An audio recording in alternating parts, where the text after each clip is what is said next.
Martínez, presidenta de la Comisión de Justicia de la Cámara de Diputados. Diputada, ¿cómo está? Me da mucho gusto saludarla.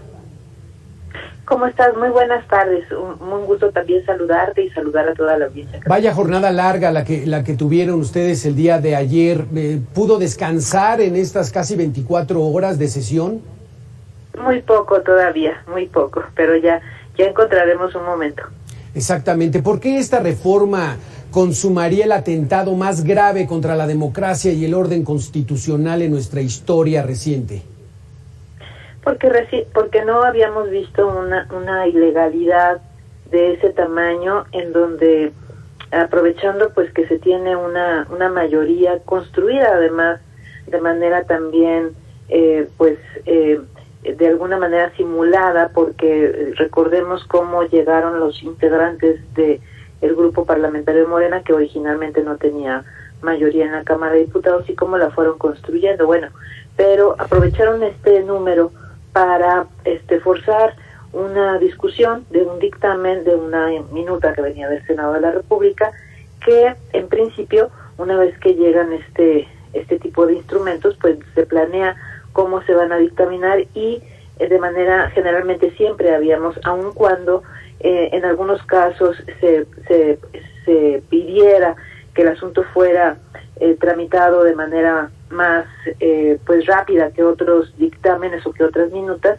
siempre se daba un tiempo para la discusión, para llevar a cabo un parlamento abierto, para llevar a cabo una discusión pública y por supuesto para citar con oportunidad y que las y los legisladores tuvieran la oportunidad de conocer el dictamen. En esta ocasión no pasó nada de eso.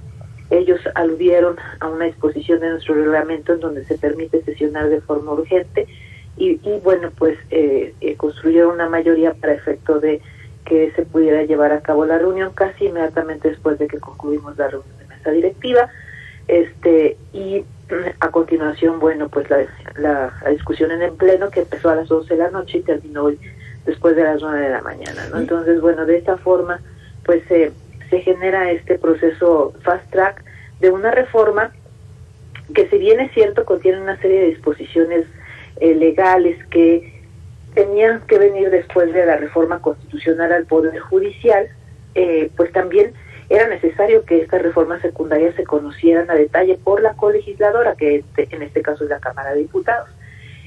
Ya ese tema, señalaba yo ayer en tribuna, implicaba un estudio de diversas disposiciones, dos leyes importantes, la Ley Orgánica del Poder Judicial de la Federación y la Ley del Servicio de Carrera Judicial.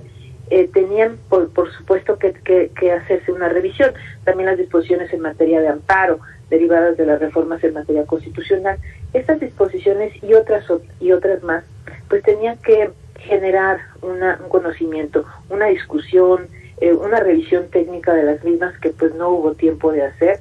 Y adicionalmente a esto, la preocupación y lo que está en la discusión pública desde hace varios días, desde que en el Senado se aprobara este transitorio, es justamente cómo desde la puerta trasera, por una rendija, se introduce un transitorio sin cumplir los lineamientos, que no había sido conocido previamente, y se introduce en el cuerpo del dictamen en el Senado de la República un transitorio que viola flagrantemente la Constitución, porque establece una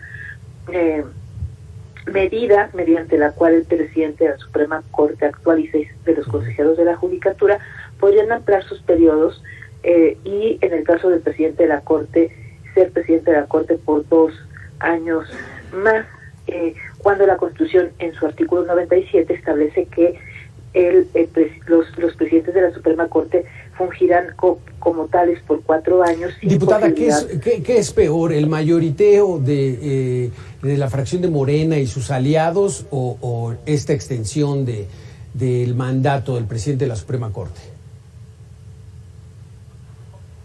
Forman parte de nuestra democracia, pero yo creo que lo que se genera a partir de ese mayoriteo, porque el mayoriteo a final de cuentas se construye en un parlamento a partir pues de la decisión de la ciudadanía, y esa fuerza política ha usado votos que ni siquiera fueron para ellos porque los construyeron de otras fuerzas políticas a través de negociaciones que ellos hicieron. Pero efectivamente esta forma de procesar un dictamen a partir de una minuta tan importante pues no es digna de un parlamento serio. Pero lo más grave es el resultado. El resultado es esta inconstitucionalidad que hoy estamos generando en la reforma secundaria. Es solamente esta ampliación, discúlpeme que la interrumpa, esta ampliación es exclusivamente para el ministro presidente actual de la Suprema Corte de Justicia. Los subsecuentes presidentes van a estar 4 años. Sí, a ver, esta ampliación sí es para el presidente actual de la Corte, pero contradice el artículo 97 que señala que los presidentes estarán en su encargo 4 años y estos no se podrán extender. Sí, no tendría por qué extenderse. No tendría por qué, de hecho hay una prohibición expresa de que no se pueden extender. Por eso, en una disposición transitoria no puede contravenir una disposición constitucional. Eso es muy claro.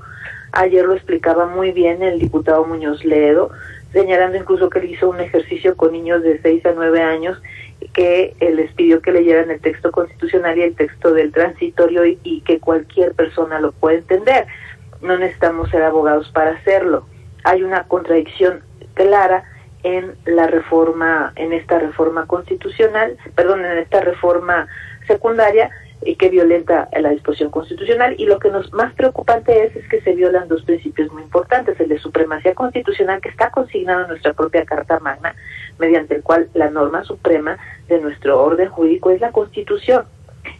Ninguna ley puede estar por encima de la Constitución. Y en la segunda, la independencia judicial, porque la construcción de cómo está diseñada esta forma de organización de la Suprema Corte, la designación de ministros y de la designación de presidente, que además ellos se designan entre ellos quién es el presidente o presidenta de la Corte, es una pieza importante para la independencia judicial. Si a partir de una dádiva del Congreso de la Unión por indicación del presidente de la República se está entregando al presidente de la Corte una extensión más de su mandato como tal, bueno, pues está interfiriendo de manera directa en la vida interna del Poder Judicial y se está atentando contra su independencia judicial. Y lo que es más grave, parecería que entonces estaríamos diseñando normas a modo para el Poder Judicial, y esto implica pues una sujeción del Poder Judicial al Poder Ejecutivo. Diputada María del Pilar, por última pregunta, nada más quisiera yo saber, después de esta maratónica jornada, asentadas ya un poco las aguas, ya se impuso la mayoría, hay esta extensión, esta exención de mandato en la Suprema Corte, ¿qué sigue? ¿Qué es lo que van a hacer ustedes? Nosotros ya desde ayer, distintas fuerzas políticas, manifestamos que íbamos a emprender una acción de inconstitucionalidad. El número de votos en contra nos da perfectamente la posibilidad de interponer esta acción de inconstitucionalidad ante la Suprema Corte de Justicia de la Nación, que es justamente el órgano responsable de salvaguardar el orden constitucional. Entonces será la propia Corte la que tendrá que definir, una vez que se presente esta acción de inconstitucionalidad, la inconstitucionalidad de esta norma, ¿no? Para efecto de que pues no tenga vigencia, no tenga valor jurídico. Esa sería lo que sigue. Y bueno, pues ahí estaremos muy pendientes de pues cómo se construye el acuerdo con los distintos diputados y diputadas de las fuerzas políticas que no acompañaron esta propuesta. Diputada, muchísimas gracias por habernos tomado la llamada. Gracias a ti. Muchísimas gracias. Regresamos al tema